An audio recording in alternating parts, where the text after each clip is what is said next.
Can I share with you one of the world's best kept secrets? Well, this is it.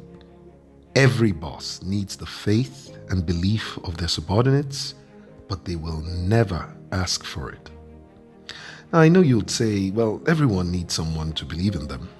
But trust me when I say no one needs that more than your boss. So whilst it is true that without a vision, the people perish, it is also just as true that without the people, a vision perishes. Every boss needs their subordinates to believe in their vision and their ability to make it a reality. And interestingly, as critical as this is to bosses, not one of them will ever request for your faith in their abilities. A young man once complained to me about his boss. He claimed his boss was just not right for the job, didn't have a clue what to do, and always got in the way of getting the job done.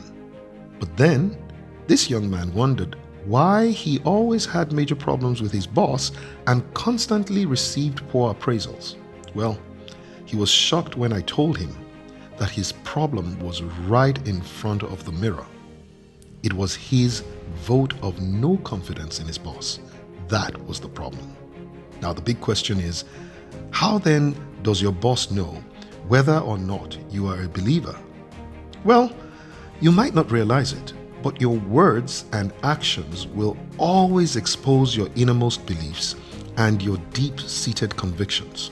So, if you don't believe in your boss, it will show.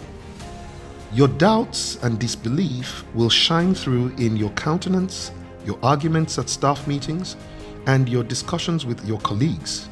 And in some really bad cases, some people have gone as far as expressing their doubts before other members of the management team, and sometimes right before their customers, or worse still, their competitors. Unfortunately, people who badmouth their bosses never impress other high achievers. So, please, resist the temptation to make your boss look bad just so that you can look good. It simply is not the way of champions. It is true that your boss may have weaknesses, but everybody does. The fact, though, is that your boss also has strengths. Have you noticed that if you look at a newspaper through a magnifying glass, the small prints under the glass become bigger and everything outside the scope of the glass tends to disappear? This is simply because, as the wise Mike Murdoch once put it, focus creates blindness.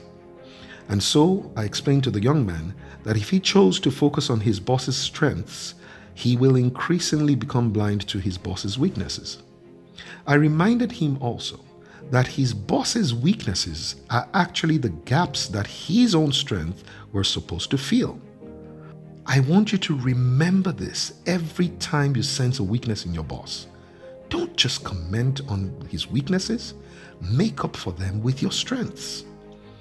Doing this consistently will create in you the heart of a believer, and therefore making you simply indispensable to your boss. Soon, you will become like the biblical Jacob in the house of Laban, and your boss will be saying, "Name your prize, but please don't leave." Now that's the fastest way to the top.